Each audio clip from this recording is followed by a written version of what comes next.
goodness. I don't know what's going on, y'all. My video keep going off. Part 4 again, okay? And we're reading Luke 26 through 36, okay? All right. So it goes to say, then goeth he and take to him 7 other spirits more wicked than himself, and they enter in and dwell there, and the last state of that man is worse than the first. And it came to pass, as he spake these things, a certain woman of the company lifted up her voice and said unto him, Blessed is the womb that bare thee, and the paps which thou hast sucked. But he said, Yea, rather blessed are they that hear the word of God and keep it. And when the people were gathered thick together, he began to say, This is an evil generation. They seek a sign, and there shall no sign be given it but the sign of Jonas the prophet. For as Jonas was a sign unto the Ninevites, so shall also the Son of Man be to his generation. The queen of the south shall rise up in the judgment with the men of this generation, and condemn them, for she came from the utmost parts of the earth to hear the wisdom of Solomon, and behold, a greater than Solomon is here.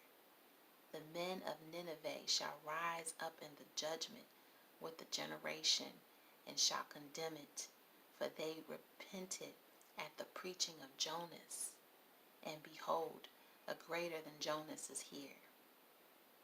No man, when he had lighted a candle, put it in a secret place, neither under a bushel, but on a candlestick, that they which come in may see the light. The light of the body is the eye. Therefore, when thine eye is single, thy whole body also is full of light. But when thine eye is evil, thy body also is full of darkness. Take heed therefore that the light which is in thee be not darkness. If thy whole body therefore be full of light, having no part dark, the whole shall be full of light. And when the bright shining of candle doth give thee light. Okay, so in that whole passage is saying you got the light and you got darkness. Wickedness, evil is dark, and the light is of God, and you want to make sure that you walk in the light. Okay, so that's what we're going to take from that there. Okay, so let me go ahead and highlight these verses, because I did not highlight these either. So that lets me know I haven't really studied these verses.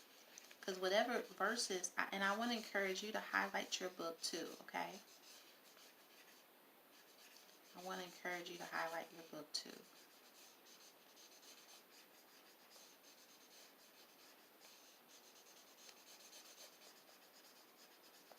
And in the description, I'll share with you where I get these verses.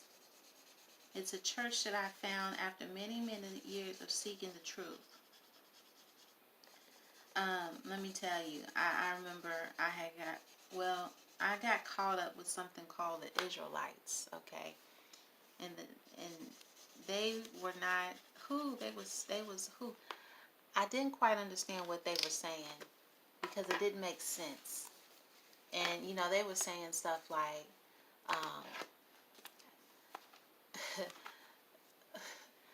well, first things first, let me set the tone for the story that I'm going to share with you. So I remember years ago, I was at McDonald's, and in Fulton, um, um, while I was in Brooklyn. I was in Fulton Avenue, and I was at McDonald's. Okay, and it's crazy because this McDonald's was right across the street from the foster care building that I used to go to every Friday to see my mom. Okay, this is when I was in foster care. And we was across the street at McDonald's getting something to eat. Now this foster care facility was shut down, so it was no longer there. But anywho, while I was waiting on my food, there was a man that walked up to me. He was talking about the Bible. And, you know, I'm like, okay, what you got? What you talk about? And he shared something with me in the Bible that made sense. And then he shared something that piqued my interest because I didn't quite understand it, right? And I wanted to understand more because I felt like he knew something I didn't know and I wanted to know what that was. So he invited me out to a meeting to join the Israelites at this church. And I think it was like way out in Harlem somewhere. It was crazy and it was late at night. And I remember asking my mom to go with me, and we had a fight about that. She was like, "What is this you're going to? What is this? I don't understand it. You don't need to be out at night going to this stuff. I don't want you to go." And I said, "I'm going because I was on a mission to seek the truth. I wanted to know what I didn't know, okay? So, I don't know, curiosity killed the cat. It could have been, it could have turned into something ugly. But anyway, let me continue to share. So, I hopped on a train. I went to Harlem. I think it was Harlem. It was out there somewhere. In Harlem, if you know anything about New York, Harlem is far away from Brooklyn, okay? It's a ride, okay? It's not over the bridge. Look, it's a ride, okay? And so I went to Harlem. I think it was Harlem. And this is some years ago. And I, I, I, I arrived at this building. And the building, it was weird because like you couldn't just walk in the building. You had to be allowed to enter the building, right? And so I was like, "Oh, I'm here for so and so. I was invited to this meeting tonight." And they did something and then they let me in, right? And so I walk in and there's this tall stairway up the next level to the next level. So I walk up to the next level and I'm like, "What is this? Like, this looked like some huge, I don't know what this is. Like, I don't know." So I walk in and I see the people in the meeting.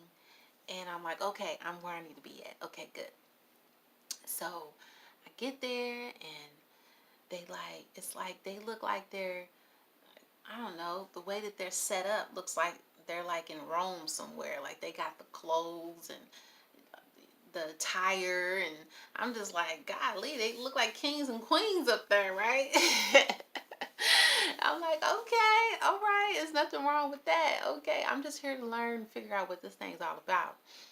And so I'm sitting there and I got my little head wrap on my head because you have to wear the head wrap on your head um, to protect you from it's to show your respect to God and to protect your head and all of your beauty so that you um, so that you blend in with everyone else and you don't stand out, right?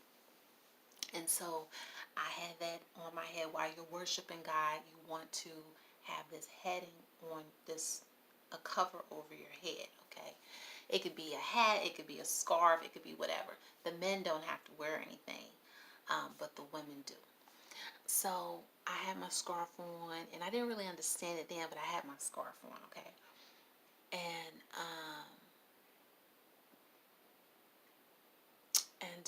okay, stay tuned for part 5.